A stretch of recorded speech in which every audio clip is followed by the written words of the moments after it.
we've normalized complaining in our culture. We've normalized gossiping, and we've paid a hefty price for it. But I remember being annoyed with this woman, and then I realized, oh, everything she's doing, I do that, and that's why it's bothering me when I see her do it. The more that we realize that we are one, and if I see a flaw in you, you're just projecting on me what I'm not willing to accept about myself. Yeah. Instead of digging, 50 holes, dig one hole and just keep digging until you get to something. People are like doing this, that, manifesting, whatever else, rather than just being focused. And it is true that there are certain practices, even after like 6 months, I'm like, whoa, I feel like today was like the first time it went deep, like something just new unfolded. In Hinduism, like the city powers that people get, where they can just like make the whole room smell like lavender or whatever, it takes 12 years per power, 12 years of just consistent mantra with one thing.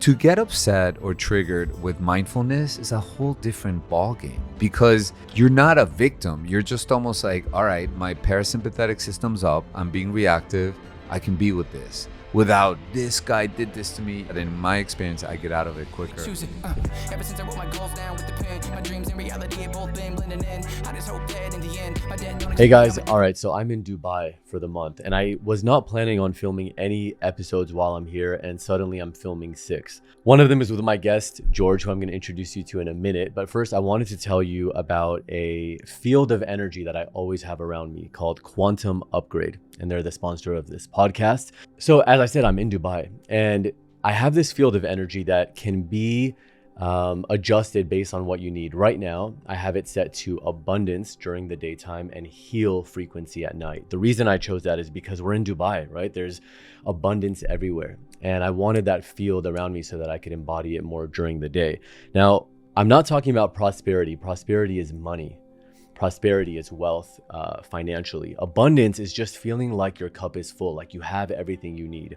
And right now, that's what I feel. I feel abundant. I was just telling George, a podcast guest cancel for today or reschedule, and I was fine. And the reason why is because I feel abundant. I feel full and complete already. At night, I have heal frequency on me right now because I have been up like 3 hours. I've been sleeping like 3 hours a night every day since I've been here. There's just a lot of opportunities here, a lot of invitations, and they don't stop. So because of that, in those 3 or 4 hours that I'm sleeping, I want the heal frequency on me. So if you guys are interested in trying it for yourself, there is a 15-day free trial for you. Go to quantumupgrade.io and use the code FRANKLY at your checkout, and you'll get a 15-day free trial. Okay, so now for today's guest. Jorge Perez, I've known for a while now. Is it George? Do you like George or Jorge? Let's do George. You started with George. All right, let's do George. Names are interesting. They've been coming up a lot this week, so I'll explain that to the viewer in a little bit. But you are an accomplished Hollywood agent, which is how I met you years ago. And now a keynote speaker. You're an author of the book we're talking about today. So welcome. Thank you so much for having me. Yeah. It's been a long time in the making. I know. It has We had to go to the other side of the world to do it. Exactly. When we lived like 3 blocks away from each other. It's funny. I did a TED Talk in the Philippines a month ago. And I met this guy. We became friends. We even hung out on New Year. And he's my neighbor in Hollywood. And we met in the Philippines. He literally is my neighbor, lives in the Hollywood Hills. This is your pattern. Yeah, right. To not make it work when it's easy. Right, exactly. Ooh, that's good. Next podcast. Dissecting Frank. Yeah, exactly. All right. So we're talking about your book, right? Which I don't even know if I'm allowed to say or want to say the title, but it's the Shut the F Up method. We'll right? call it like that. Yeah. Okay. And let's start before we get into the method. Why did you choose to put profanity in the title? Yeah, because obviously there's a shock value factor, right? But I think underneath it all, even more passionately, I'm committed and convinced that, all these spiritual practices out there, all the retreats, all the seminars, they're leaving money on the table. And what I mean by that is like, no one's really accentuating the fact that if you don't watch what you say, then you're never going to rewire your patterns and issues. And what I mean by it almost feels like everyone's moved on to a calculus class, but without making sure that the person that they're coaching or teaching really mastered addition. And you can go to all the retreats in the world for Mind Valley, for Landmark, for anything you want. But if you're the kind of person that goes on those retreats and then you come back home and it's complaining time and gossiping time, you're never going to Or even at the retreats. A lot of people will complain about the food that's served or about the whatever, you know? Yeah, or at the retreats, you're right. Yeah. So just like, you know, you don't want to go to endless boot camps for fitness and then come back and it's pizza time every day. You have to close your mouth and also bring in the willpower of not complaining. So is it both or is it one or the other? Is it like being silent or is it watching what you say? It's both. Okay. I think watching what we say, at the end of the day, it's, you know, the title really encompasses the fact that we want to silent down thoughts and beliefs that are not serving us, right? Mm-hmm. And we want to augment the beliefs about things that we want. Yeah. And that's what we want at the end. We want to augment what we want and distract and minus what we don't. Okay, so then, but does that answer why you put profanity in there? Yeah, because it's a wake-up call. It's a wake-up call to a glitch in the system that no one is addressing properly, in my opinion. And that's why it needs to be loud and profanity had to step in to get the job done. Yeah, it does do a good job of that, right? Yeah. Because a lot of things, like when people go to Dispenza or Tony Robbins, and they say amazing things. I haven't been either, but I hear really, you know, a lot of my clients go there. But then they tell me that, yeah, it's almost like a tan that wears off after a beautiful vacation. And little by little, life creeps in and you just go right back into your patterns. Hopefully a little less every time. But yeah, I feel like if people, for me, I mean, you talk about silence. I talk always about having a daily practice, right, with all my clients. And they don't want to do it. Like, they're always like, Frank, I feel so good after this energy clearing you did. And that's not going to come back. When I do an energy clearing, it's permanent. But there's always still more stuff that you're taking on, right? So that doesn't end. But I always tell people, like, you need a daily practice. You have to do meditation, Kriya yoga, like whatever it is that you want to do, and they just don't want to do it. Yeah, listen, it's just like how we exercise the body. You don't get the body of the washboard abs of your dreams and then you cancel your membership subscription. It doesn't work that. The minute you cancel it, okay, I'll see you in a month. The body's going to go back to its dormant state, its normal state of not being in shape. So you have to stay in the practice, in the exercise, not just in your body, but in your mind. All right. So what is the shut the F up method? So the shut the F up method is mindfulness, is radical mindfulness. It's not repression. So what it is the practice to really think twice before you speak, and also not just to ourselves, right? But not to when we're speaking with others, but also how we speak about ourselves. And I think, inevitably how we speak about others is how we speak about ourselves. And that's something that as you start diving into the method, you quickly find out that how you talk about others is inevitably how you talk about yourself. So the better that you're talking about others, the better that you're talking about yourself. So the method is centered around the 10 commandments, which, I made them fun, but in reality, they're super easy and super powerful at the same time. I didn't know that. It's actually centered around the 10 commandments. Yeah. The 10 shut the F up commandments. Yeah. Okay. Give me an example. Give me one of them. Well, the first one is, if you're going to talk bad about someone, don't use their name. Use my friend, right? So it's like, how can we start using anonymity when we talk ill about people, so it doesn't assassinate their character, and also so you don't kill other people's experiences about a person. So let's say, that's so good. Yeah, our fellow director over here, let's say, we're all friends, and him and I have a pattern, right? We have a dynamic where he doesn't bring his credit card when we're out. He doesn't bring his credit card. And then all of a sudden one day I'm like, Frank, he, homeboy is he's so cheap, right? So the minute I gave that very seemingly innocent comment, I did two things. I assassinated his character, and I also ruined your experience, because now you're going to subconsciously look for that behavior in him through your reticular activating system. And then I'm going to prove you right. Yeah. And then you're going to turn to me, you go, oh, he is cheap. So the book, this method, that commandment is an invitation to not just not assassinate somebody's character, but be our brother's keepers of the experience. I love that you just brought that up. That's actually a really good lesson. Oh, now I'm really excited for that, because, there was a person who, he's a really big podcast host, especially in this world of like spirituality, wellness. I mean, really a big host. sort of came out of nowhere, I feel like. And somebody had told me randomly, they were like, oh, he's like very closed off. He doesn't like to talk to new people. He's very particular about who he lets in, not really that nice or kind or friendly, not in a mean way, but they were just like, he doesn't approach people. If you come up to talk to him, he's going to be like, okay, Got it. So I just was like, okay, like that's what I had formulated in my head. Right. I randomly am at this event in Malibu, and this guy comes up to me and was like, hey, I love your jacket. And we just started chatting, and he's so nice. And we had done a lot of the same, programs with the same teacher, and we just chat, and I'm like, this is a really nice guy. And I immediately flashed back to what that other person had said, and I remember being like, wow, well, that was just his experience. Maybe he just doesn't F with you. You know what I mean? Like, that doesn't mean that that's who he is. Yeah. You know what I mean? Yeah. I make a point when for example, I was at a party a few weeks ago, and I met this girl who was going to start working with my former boss, who I have a great relationship with, and she had never met him and knew nothing about him. And I was like, wow, she's going to listen to me like with virgin ears, because she's got no context. So I said, he is the greatest boss you'll ever have. He is the kindest, warmest. And I knew that in that moment, I was programming her. So whatever she had was now going to be positively tainted by my words. And her first experience, her reticular, was going to look for those things. So listen, I just think I want people to have great experiences. And if I know something about if I didn't have a good experience with someone, I would think twice about why am I going to ruin your experience? Maybe you're going to have a different dynamic. So again, it's about mindfulness. It's about thinking twice before we speak.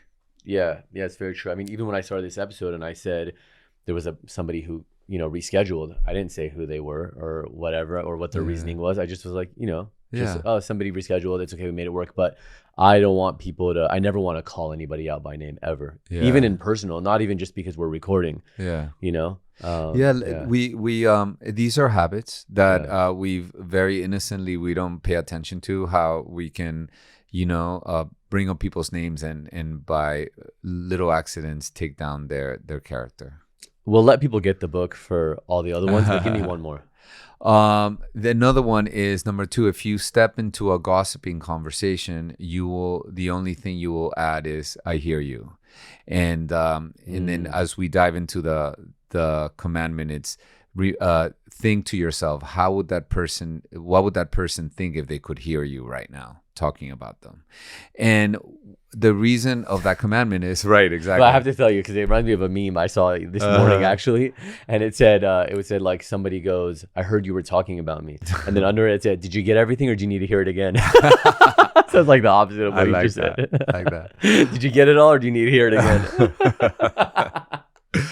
I heard another one that's really good, which is like, what people say about me behind my back is none of my business. Which I like that one. I mean, it's not exactly mine, but I think that one is, when we're in conversation, one of the deep beliefs about this method is that we've normalized complaining in our culture, and we've normalized gossiping, and we've paid a hefty price for it, which is the quality of our lives and the quality of our everyday lives. And I think that when we're telling a gossiping story and we're looking for agreement, you don't have to tell that person, hey, I don't gossip, I don't roll like that. But you don't have to also talk trash about anyone. You could just literally give them an agreement type of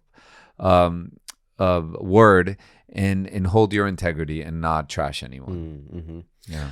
I'm what chapter is it that I'm in? The quantum chapter. Yeah, you're on page 172. Ooh, you already know it, huh? Oh yeah. Okay, so you have a chapter it's chapter 32. Wholeness in the quantum, which is interesting that you bring quantum into this. Do you use like quantum physics, like actual studies and stuff? Yeah. Oh, okay. And the quote from me is that the idea of a multiverse sounds like an extraordinary new concept, but it couldn't be more ancient, which is true. Like, in the Bhagavad Gita, there's all these concepts of the multiverse, which is really incredible. Yeah. Like there's like a time where like Lord Krishna goes to Brahmin and they're like, sorry, he can't see you right now. He's with Lord Krishna. And he's like, but I'm Lord Krishna. And then he sees Brahmin and Brahmin's like, oh, there's millions of you.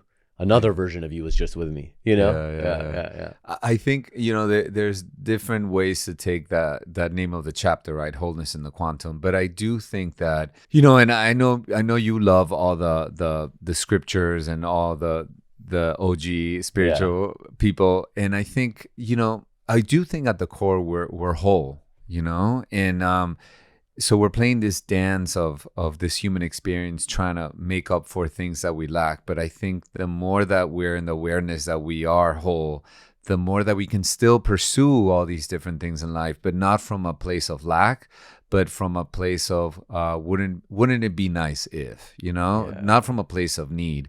So I think that's why I think it's so powerful to use these commandments, that they're all mostly about interpersonal relationships and more just about perspective in life, because I think the more that we realize that we are one, and if I see a flaw in you, you're just projecting on me what I'm not willing to accept about myself, or what I'm willing to, or also my if I have an issue with you, what I'm being exposed to is my addiction to control, my audacity, my arrogance, my lack of compassion. And that's why I think, people that trigger us or our enemies are the real friends, the real angels, because they help us to sort ourselves out. So true. So true. Yeah. Has there ever been anybody where they did something? I mean, obviously there has been, because it happened to all of us. But is there a particular one that you remember where, it happened to me, I'll say, like at Mind Valley. I don't remember who it was actually now, but I remember being annoyed with this woman. And then I realized, everything she's doing, I do that, and that's why it's bothering me when I see her do it. Yeah, I'll give a funny example about that. So I just moved to Miami about a month ago. I went to the DMV to get my license, right? And there was this huge, it just miles. And I woke up like at 3 a.m. to do the line. Finally, they opened at 7. I was really camping. And it was already a line? Oh, yeah, no. Over there is just, there's a lot of immigration there, let's just say. And I'm an immigrant, so I can say it. So anyway, so I'm in line, and then an hour before it opened or something, this woman came in the line, and she looked flustered. She's like, "Is this the line?" And we're like, "Yeah." She's like, "Is it always like this?" And we're like, "Yeah." And then she just stayed. She started talking to the woman in front of me. She just stayed. And I'm just like, oh my God, this woman's savage. She just stayed. And I'm watching her, and I'm getting so, I could feel the rage, boiling, and I'm thinking, this is wrong. This is abuse, no consideration, the narrative. And then all of a sudden, I had a download. I was like, wow, how many times have I skipped lines? And usually when I'm driving, I'm cutting in traffic and stuff, and I'm like, all right, I'm getting mad at her about something that I do all the time, basically, right? So as the line started moving, I calmed down. I was fine. I tapped her on the shoulder and I said, "Hey, I just want to tell you that after today, you have lost all your rights to ever be mad at someone when they cut in front of you." Oh. And she looked at me and she goes, "I never get mad at anyone when they cut in front of me, because I always think I don't know what they're dealing with and what's going on at home." And I was like, "Hey, totally. When you cut in front of me, I got so mad, but then I realized that I've done this my whole life. So you're doing nothing that I'm not doing myself. But just as of today, I'm giving you a gift. You don't get to be mad at anyone anymore." Mm-hmm. And she looked at me and she said, "Thank you." And I said, "You're welcome." And it wasn't. And then she just turned around and said, "Shut the F up." Yeah. But it wasn't. It wasn't That's filled good. with rage. It wasn't. Yeah, it was more like I was giving her permission not to get mad again at this situation. Like I wasn't getting and mad. that is a gift. Yeah. Yeah. But it's interesting because you also first, it's not because people think when you're awakened and you're enlightened and you do these things that you don't get mad, you don't get whatever. But even like I was mentioning the Hindu gods and stuff, they're like Shiva's getting mad and cursing the sun. And then, you know what I mean? It's actually more exaggerated even. Absolutely. So we all feel that, but it's the trick is you feel it, you start to feel it come up, and then you just were like, okay, what do I do with this now? And you transmuted it into a lesson for you and for her. It's so and not in a way where you needed to be passive aggressive about it. You just were like, hey, here's a gift for you. It wasn't hey, just so you know, I'm okay with it, but you did cut me. You weren't you know what I mean? No, I wanted to ordain her with the freedom that she no longer had to get mad at people anymore, because she could always remember this moment when she cut in front. And yesterday I've developed this pattern, and I can bring it up because it's not really that harmful, where Ubers have taken me to the wrong address. And I think that's to do with, and here there's many different languages in Dubai, but English, I feel like the drivers don't really know it that well. And yesterday it happened to me twice. And yeah, man, I get in that triggered moment where I'm like, this guy. But then to get upset or triggered with mindfulness is a whole different ball game, because you're not a victim. You're just almost like, all right, my parasympathetic system's up. I'm being reactive. I can be with this without this guy did this to me. You almost, right? You're just almost coated by this wave of empathy as you're getting upset. And in my experience, I get out of it quicker. It's so funny that like how life is such a ceremony. I'm actually writing my book now too, and one of the chapters is life is a ceremony. Life is the ceremony, right? Instead of like, oh, you have to keep going back to ayahuasca or whatever else. It's like life is actually the ceremony, right? My God. No. But the reason I say that is because when that podcast guest rescheduled today, I was like, okay, I'll shoot a solo podcast, which I've been wanting to do anyway, and I'm gonna make it one of the topics is about my name and the power of a name and my whole journey with a name and how other people go through that too. And then I open your book and I'm like, why did you use my first name, Firas Elaridi, instead of Frank Elaridi? Because that's like pretty rare, you know. Most people would use Frank, and because that's what's Googleable, that's what's more well known for me and for you. Like it'd be a better thing to have on there. And then I don't remember what our reasoning was, but then the second thing is that you just brought up Uber, and I've had flawless experiences with Uber since I've been here, except today. And I literally am waiting for this guy. I'm waiting and I'm getting my blood is starting to rage because he's like, I'm here. And I'm like, you're not here. I'm outside my hotel. You're not here, you know? And so I'm thinking, because there's a resident side too. I'm staying at the resident side for residents of the hotel because I'm here for a month. So I was like, maybe he's on that side. So I go to the other side. He's not there either. I go back to the other side. He's not there. And I was like, I sent him a message. And I'm like, if you can't be here on time, just cancel the Uber because they won't let me cancel it on my end. If you can't be at the right location, you're going to make me late to my podcast interview. So just cancel it or get to the right place. And I could feel myself doing it in a meet, you know?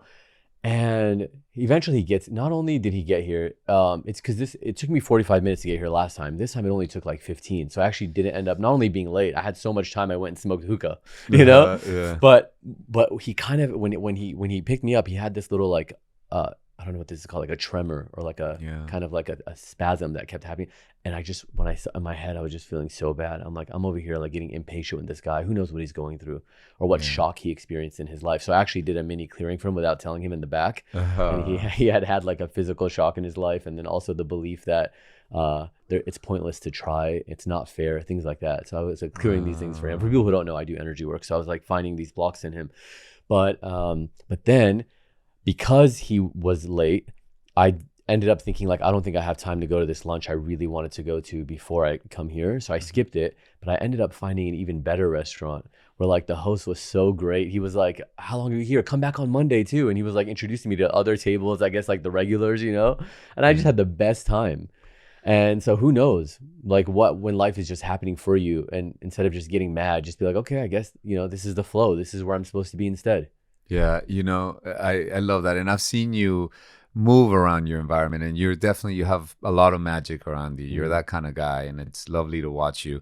I actually have a chapter that's called "A No is a Yes for Something Else," and if we start just metabolizing all the no's as like, this is just the universe saying this is not the thing, and there's always something, you know, like you get a cancel date, great. Something else, the unknown. I love the concept of the unknown, and the unknown never lets us down, because the unknown will just bring the right experience in the moment. I think that this has the way that we interpret it and metabolize the unknown, I think has to do with how acquainted we are with our survival states. If we're always in survival, then the unknown is going to seem super scary. Someone's going to cancel you. You're going to get super derailed and triggered. But the more that we make an initiative of, you know, in my book, I talk about meditating every day, even for a few minutes when your brain sent data. Right when you wake up, you're highly suggestible. When you have a strong gratitude practice, these are things that lower your survival state. So those no's feel like yeses. The traffic doesn't bother you. Things that normally you're always just more in the present instead of being chokehold by the five senses, which I think that's the epidemic that we really have in the human experience, is that we think this is too real and we're operating in survival. Do you ever get mad? Okay. Yeah. I'm telling you, yesterday twice with 2 Ubers. Like, What does mad look like for you? Mad looks like in my head. It's like I can feel like it's almost like it's funny. I can remember how mad my mom would get, and I almost feel like her. It was funny. We come from our parents, right? But this very like especially, but as you were saying the Uber thing, my heart goes out to Ubers because I think like they.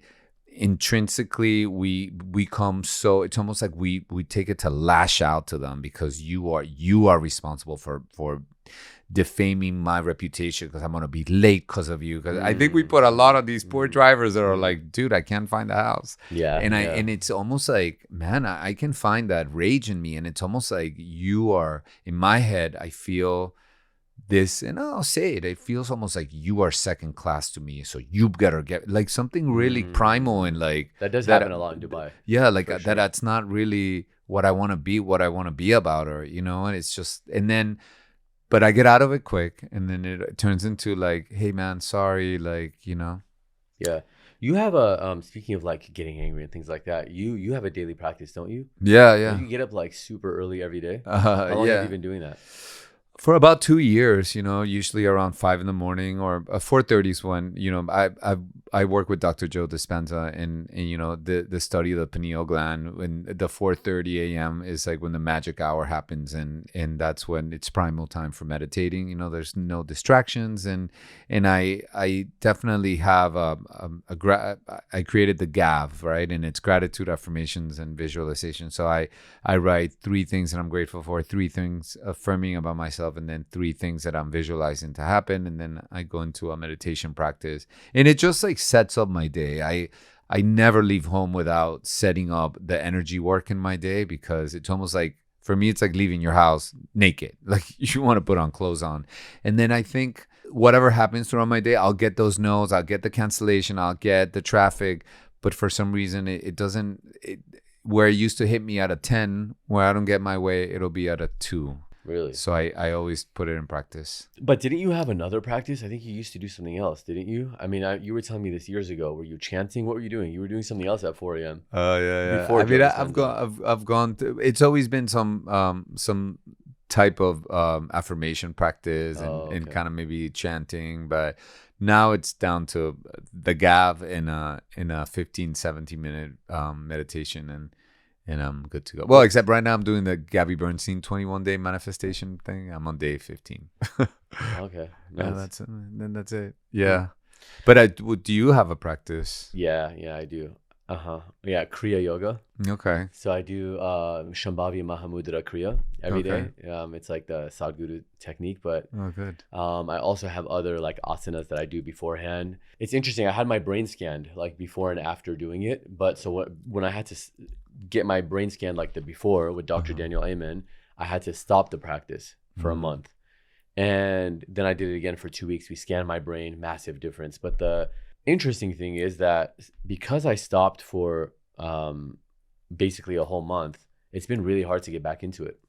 Actually, I'm like realizing I don't want to, and I'm starting to also realize that for me, with like my birth chart specifically with astrology, I'm meant to do more like tantric stuff and more mantras and things like that. So now I'm kind of playing with that instead.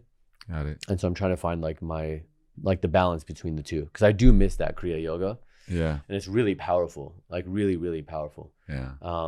But I'm trying to find the balance. Yeah. And it's, it's good to switch it up too, because like, I do think that, it goes back to what I was saying before about I think it's necessary to switch off environments, to sleep on the other side of your bed, to change beds, I think like we need to create new brain pathways. And if we just always go back to the environments that we're used to, then we're also not facilitating change in a way. I think that's true with life. I don't know if it's true with spirituality. I'm still figuring. I don't know, obviously. So. Well, think about your practice. Your practice has evolved, right? Me as a healer has evolved, but I think that's happening anyway with life, and it'll happen again when I'm 38. But the thing is, like, so I don't know. Nobody has the full answer, I don't think. But one of my astrologers, Jade, who was on my podcast, said instead of digging, 50 holes, dig one hole and just keep digging until you get to something. You know what I mean? People are like doing this, that, manifesting, whatever else. Which is like, rather than just being focused, laser focused on like, I'm doing Shambhavi Mahamudra Kriya every day. You go deeper and deeper. And it is true that there are certain practices, even after like 6 months, I'm like, whoa, I feel like today was like the first time it went deep, like something just new unfolded. Yeah. And so how do we know something won't happen after 11 years of doing it, where all of a sudden something unlocks? Something clicks, yeah. Or like in Hinduism, like the city powers that people get, where they can just like make the whole room smell like lavender or whatever, it takes 12 years per power. 12 years of just consistent mantra with one thing. You know what I mean? Yeah. So, but we do come from a culture of like, try different things. But I know, I feel you with like home stuff, like for sure. Always keep things. I'll always like move my furniture around, redecorate. You know what I mean? Just to bring in a different kind of flow. Yeah. Yeah, especially when I think we this goes back to, when we go to retreats and we take on a new practice, and then we come back to our home environments with, your same partner, same kids talking to you. It's almost like it's a little harder to sustain what we've learned when we go back to the old ways of life. So I think there's an effort there that we got to make. Was there a moment in your life in the past where you wish you would have just shut the F up?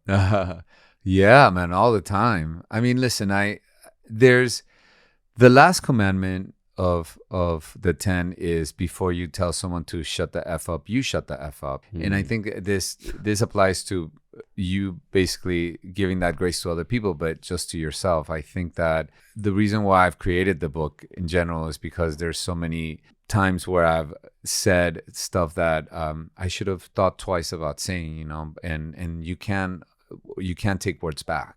A lot of times it's like if you tell somebody they're ugly and then you say, I'm just kidding.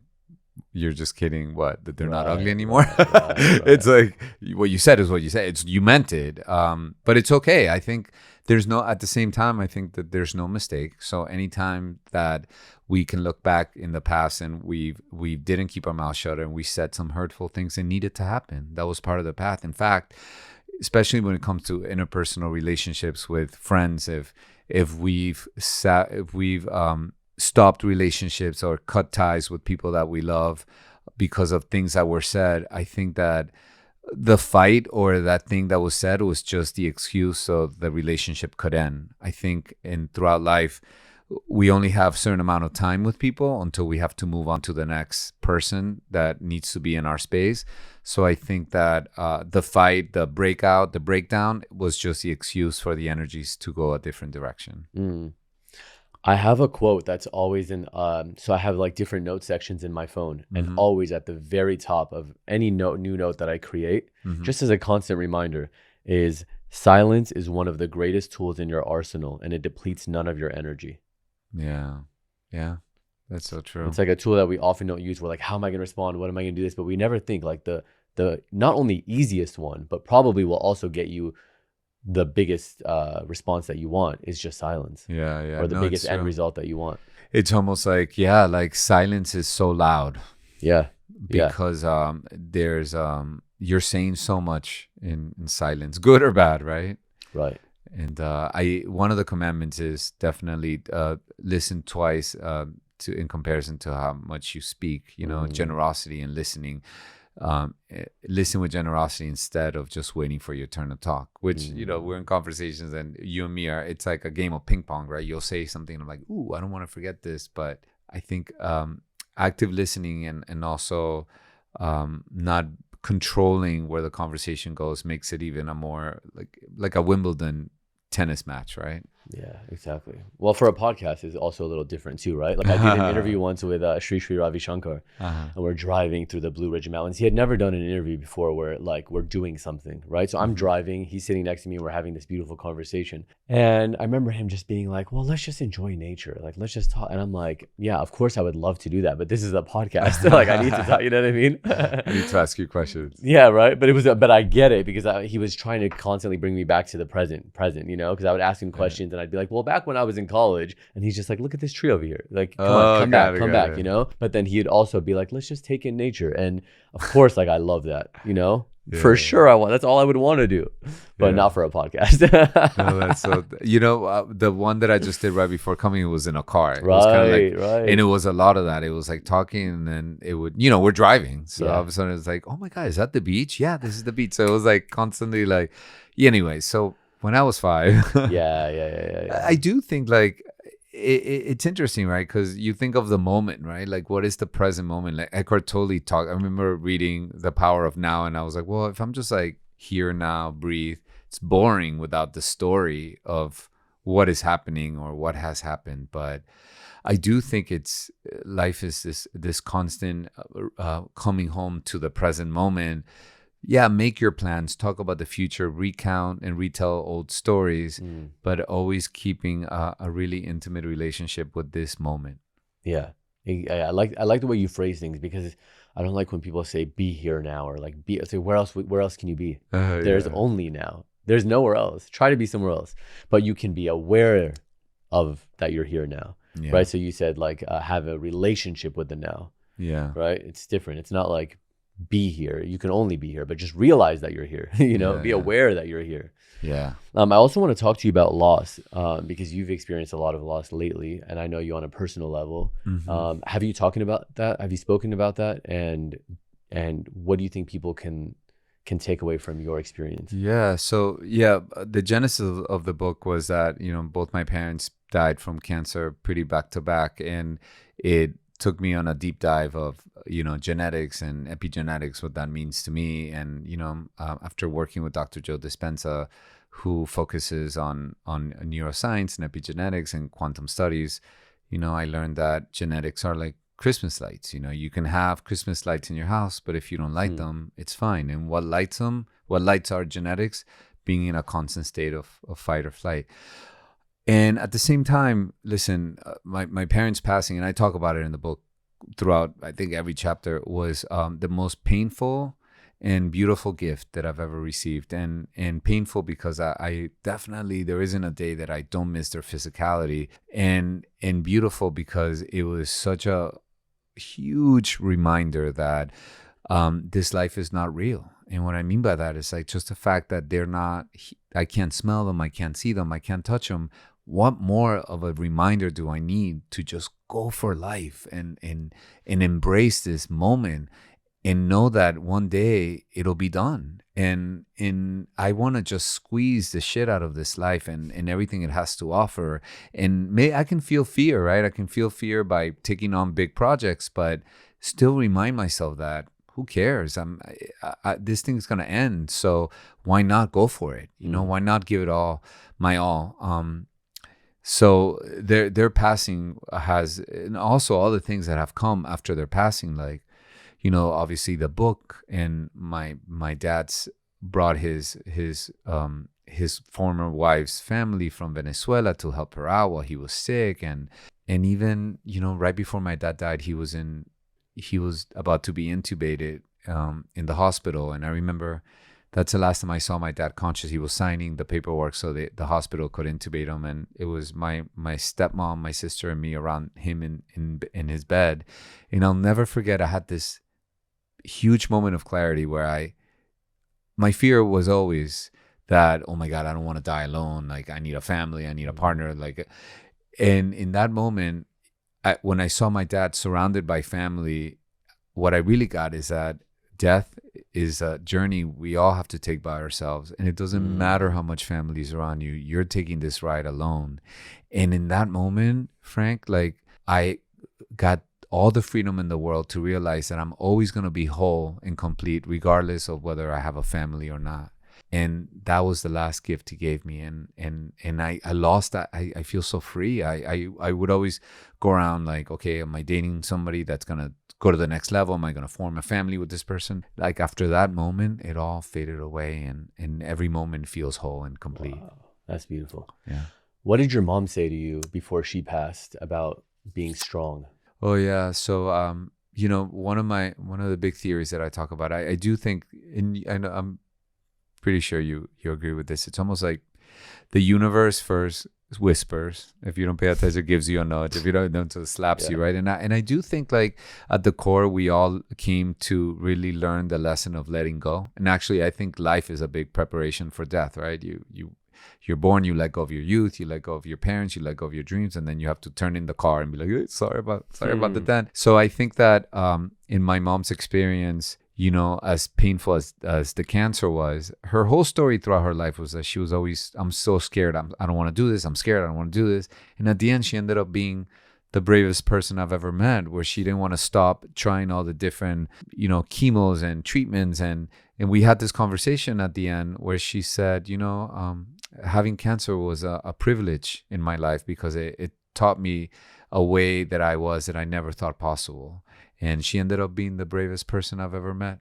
And she proved that to herself. So again, I'm not saying that people should go through cancer to learn a lesson, but it definitely helped me not to demonize illness, because I think illness is something that I do think it's maybe, right? It's almost like God, the universe, last resort for you to get the big lesson that you came here to learn. Like, try to do it before you get to a last resort, right? Exactly. And people always tell me like, why do you do this or why do you do that? You're already healthy. You're already this. I'm like, yeah, but I'm doing it before. I'm not waiting for something to happen. Yeah, you're being whether it's health or spirituality. I'm just like, I'm not waiting for something to happen before I start meditating or eating healthy food.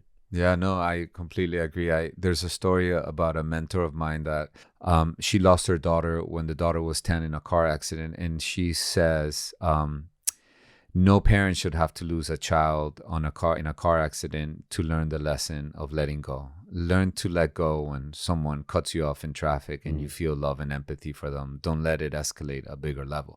Because I think that we will always learn to let go. So the question is, do you want to learn it in traffic? Or do you want to learn it when the doctor tells you that they saw something in the test and you need to come back? Because you will learn it. You get me? You get me? Yeah, so pick your poison. What was your intention for writing this book? To really be like a really powerful, loud noise in the marketplace of personal development that we're leaving money on the table. We need to hammer out addition and not move to calculus. And I'm saying that in the context of, if people don't monitor how they talk, they're never going to fully rewire their programs, because it's like you're doing all this exercise, but then you're eating like shit when you get home. And you have to eat clean, and we have to speak clean in order to rewire. See, what I do is I reverse engine the machine. So the machine is belief, world is dangerous, thought, people are going to screw me over, word, I don't trust you. So let's reverse this. Stop the word, which minimizes the thought and eventually eradicates the belief. Is it just stop the word, or like stop from saying, you know, what was it? I don't trust people. Is it just stopping it, or is it also replacing it with a positive affirmation? Well, what I say is like, if something feels really true for you, like for example, it's not about lying, right? Like if you have $5 in your bank account. Yeah, don't lie. Don't say an affirmation that isn't true. Right, like, right. I trust the beautiful world. If you like, don't, oh don't my God, say the world is beautiful. No. Yeah, which is what I don't like about the whole manifesting right, thing. right. Yeah. If the world feels scary right now, or if I have $5 in the bank, like I'm not going to go around telling everybody I'm rich, but I also don't have to call all my friends and tell them that I'm broke either. Like how are things? You don't have to affirm the word, the bad thing either. How are things going with money as you sit with $5 in your bank? You know, it's unfolding. And I'm excited to see what comes next. So we could always find a language that keeps our integrity, but also we're not cementing a pattern that we don't want. And I think that that's the sweet spot, you know? So you asked me again, is it silencing? I think the training wheels will be silent, but then after a while in the method, you realize that you want life to be the way it is, because that's the way you don't want to change reality, because this moment is perfect the way it is. Now, acceptance also doesn't mean that you're not actively changing something. I think acceptance is when we accept a situation, we're actually creating solid ground so we could change it even quicker. When we don't accept something, when you don't accept your partner's way of being or your mother-in-law, whatever, then it's almost like you're trying to pick up steam in quicksand. you're not solid. But when you accept someone being the way they are, then you can make a rational decision of, leaving that person or completely having compassion or whatever you want to do. Yeah. I'm gonna end it with just you telling us about what you would want people to take away. I was gonna also say it doesn't seem so much like a method, which I like. I know like sometimes for books especially, they want you to have like a method, a technique. I'm struggling with that now. I'm not gonna do it because I won't give in. But I'm very stubborn about that. But it seems more like just a life teaching. Yeah, like guidelines. I think, Yeah. I do stand up for fun, and it's gotta be me, right? So in my head, I was like, you know what? I'm gonna call the book the Shut the Fuck Up Method, right? It's like, how can we? Yeah. But like I said, the method is really just simple. It's mindfulness, and I'm gonna tell you, like, once you start being mindful, it's such a snowball effect, and you'll never be the same. And at first you become very cognizant about what you say, and then you'll turn into like Neo in the Matrix. You'll see what everybody's saying, and not that you're gonna go around judging them, but you're gonna have so much compassion and empathy for them, and before you know it, I compare it to, it's like a crack in the wall, and that crack is just gonna get bigger and bigger, and sometimes the crack gets bigger faster, and sometimes it's slower, but you'll never be the same. It's like you're walking down the street and you see a snake and you get scared, but then you look closer and it's a rope. Right. Try to get scared again. Yeah. It's never gonna happen. It's so interesting. I love that analogy because like the Neo one, I've never heard it like that before. And that is how I feel a lot, where I'm just like Neo in the Matrix, just watching how everybody reacts and talks. And it's almost like, I've told a client this before, I'm like, I just see everybody's mind chatter, just their mind, like those green coats, just their untrained mind specifically, just watching everybody's untrained mind reacting. And even just if you go to the airport and just see it, you literally just see people like, and I'm just like, focus, just stay focused. It's fine. Like everything is, life can be so zen and it can be so easy, and people just make it difficult. Yeah. When I was in TV news, I would see we would all be on the same story. If there's a big, massive story, they'd send like all the networks would go to that story, right? Yeah. And I'd be there for ABC, and I'd see others like producers, reporters, and they're just scrambling, falling over each other, doing all these things. And we literally just walk in. Okay, I'm like, hey, let's get that. Let's shoot, And we're all getting the same exact story. Footage, I'm like, you didn't do any, but you just wanted to look like you were busy or like you were doing something. Like you almost needed to play that role and feel like you were doing something, And I remember just always thinking, it really doesn't have to be like that. You can still you can still get the awards and the good work and do all of that without it. I think at the end, it really lately I've been saying this a lot. Listen, if your beliefs about reality are not serving you, they're controlling you. So have a life where you believe in the best in people and believe that life makes sense, and maybe not believe that it's easy, but believe that it's rewarding. And when our beliefs create our 3D world experience. So why not believe the best in people so you could have the best experience, And notice that when you believe that the world is a scary place and the new world order is gonna come and get you, you're not gonna have that much fun. So I'm noticing here, I'm my quote's in chapter 32. Lindsay Lohan's a lot more famous, so she's chapter 6. I'm in the end of the book. No, but it says here, did you get this from her directly, or did you find this online? No, I found the quote. Oh, okay. Yeah. It says, it's chapter 6, lean out your life. I'm a firm believer in new beginnings. Every day is a chance to start fresh, to be better than the day before. Embrace change, embrace growth, and never be afraid to start over. Which is such a beautiful quote too, especially like I'm thinking Lindsay Lohan, because she kind of had a full restart also. There was like a time where she kind of went wild. Studios weren't working with her. They thought she was difficult. And now like she's just like, you see her and she looks happy. She's married, looks better than ever. Have you seen a recent photo? You want to know what's funny? She's incredible. But also I'll finish my thought. Doing movies, she's on these Netflix things. Like she's just better than ever. Yeah. Sorry, guys. I'm actually having dinner with her tomorrow night. No way. Yeah. Where? Here in a restaurant with her husband, and last time I was here, and I'm gonna bring her a copy of the book, and I sent her a video once about it, but I didn't hear that what she thought. But I think that first of all, her chapter is Lean Out Your Life, which is it's like one of my top 3 out of the 47 chapters, and it's a beautiful chapter about letting go of friendships and what the gift is when we let go of friendships. I take a deep dive on friendships, and there's people that I love so much in my life that I'll never talk to again, I don't think, and that's okay, because I'm gonna love them from afar and be their biggest cheerleader. But I think when we let go of people and lean out our conversations, we make room for other things, even if it's just being with ourselves, which is just as important. So I think leaning out our lives is such a beautiful thing. And I love the way that she's transformed hers. And I'm really excited about her liking it. Hopefully liking it. No, okay, sure. Of course you will. I mean, it's brilliant wisdom. And I do love that about you, because like, you know, we both come from this Hollywood life. We can still go out and have fun and hang out with celebrities and do whatever, but still on the inside, it's like we're both kind of very monk-like, you know? Yeah. Very, like really true to the teachings, and like you're so authentically you. I feel like I've been the same, where I can't jump on a really trend. are. I don't have it in me to be like do something because it's a trend or No, whatever. you're like the best. Stay consistent, you know? Yeah. For me, I'm saying. Yeah. No. There was something you said about friendships, and I keep saying this is the last thing, but then it just keeps getting good. I know you have somewhere to go, but the friendships, that was the biggest lesson for me in my life, right? To like let go of a friendship, 2 friendships. And honestly, it's exactly what you said, where I can think of them now and have so much compassion.